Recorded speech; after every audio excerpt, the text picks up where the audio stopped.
Yo, what up guys, Raw Scalps here, and in this video I'm reviewing Despicable Me 4. Alright, so this movie is directed by Chris Renaud, I believe is how you say his name. He's directed Despicable Me 1 and 2 along with the Minion movies, and he's also an actor. And speaking of actors, this movie basically has the same returning cast from the original three for the most part, along with Will Ferrell as the main villain and Sofia Vergara as basically the villain's woman. But anyways, in this movie, Gru has a new son, and as you guys can see by the trailer, like, his son doesn't like him. At first he doesn't like him, loves his mom way more, and throughout the movie, Gru's trying to build that relationship and that bond with his son. But suddenly an old villain pops up who vows revenge on Gru for what happened in the past, and Gru's life takes a turn when his family is put in danger. Now, this franchise I didn't watch until this week, in preparation for this movie. I didn't watch any of them growing up or anything like that. I knew who he was, kinda, and I knew about the Minions, but I didn't know the stories. And so I binge watched, the first three movies back to back to back. And after watching them, I understood why this was a successful franchise. From the Gru movies or Despicable Me movies to the Minion movies. Like, they have a pretty big franchise. And I can see why. These movies are entertaining, they're funny, lighthearted family movies. So going into this movie, I was expecting it to be equal to, if not better than, the other ones that came before. And after watching it, I gotta say it is. Now I'll start with some of the pros, the things that I liked about this movie. And I think the first one will be that it's a Despicable Me movie. You know what you're getting.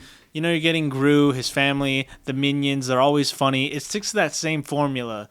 And so it's not really too much of a change in that aspect. And along with that, like I said, it's a great family movie. You can take your kids. Matter of fact, I was in the theater. There was a bunch of families in there with their kids, and they were all laughing. And even I was laughing because this movie is funny. It has the humor of these movies. Another thing that I liked about this movie was the cameo scenes. This movie had scenes that reminded you of other movies. For example, Terminator. Like, you wouldn't think you'd get a Terminator reference in a Despicable Me movie, but they did that along with Spider-Man, like the Fantastic Four. There was just certain other movies that got pulled and dragged into this one. That just made it more enjoyable and more funny, especially if you've seen those other movies. And this movie had new characters. Like I said, the villain, Poppy, who's like the neighbor's daughter, and they were all introduced in a good way and had their own stories and things to do in the movie. I think everyone had something to do for the most part, whether it was the three girls, whether it was Gru, whether it was the mom,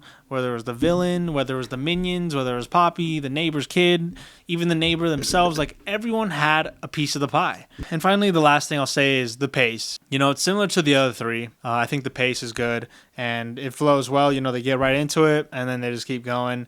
And yeah, those are some of the things that I liked about this movie. Now, while I did say this was a good family-friendly movie and entertaining and funny, it still has some cons. And I think the main one would be the story. This might be one of the weaker stories yet out of the franchise.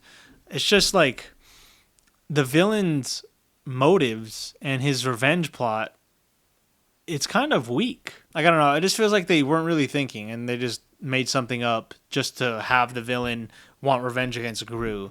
And like I said with the pros, everyone had something to do. I feel like that was also a con because the main villain, was sidelined, I feel like, for about half of the movie. He's there at the beginning or not, in the middle a little bit, but then there's a huge chunk where he's kind of just put on the back, maybe has a few scenes, but for the most part, he has nothing to do until the very end.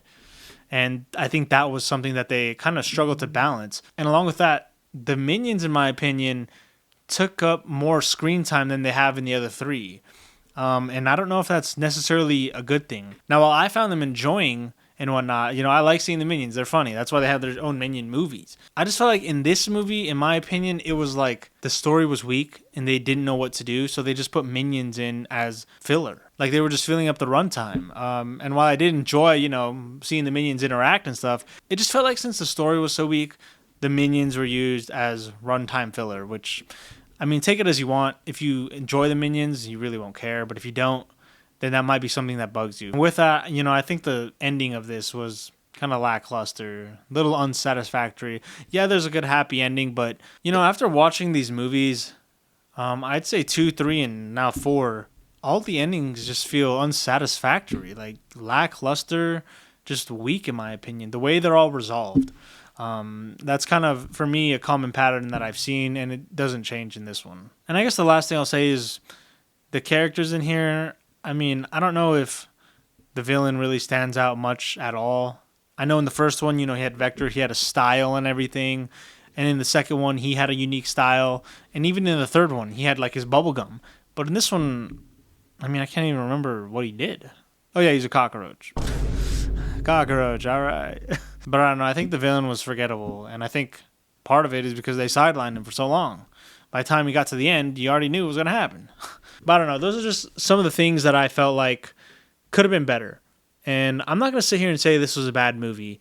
For me, if I had to rank them, I'd probably have to go Despicable Me 1 is the best. And then I would have to say 4, 2, 3. But with that being said, I'm going to have to give this probably a Piston Cup. I think if you are a fan of this franchise, or if you just have kids in general, you should probably watch this in theaters. Anyways, guys, with that being said, I just want to say thanks for watching another movie review, and comment below, what your thoughts are if you've seen this movie and what your ranking is of all the movies. I'd be very curious to know. And so thanks again, guys, for watching, and have a good day. I'll see you all in the next one. Peace.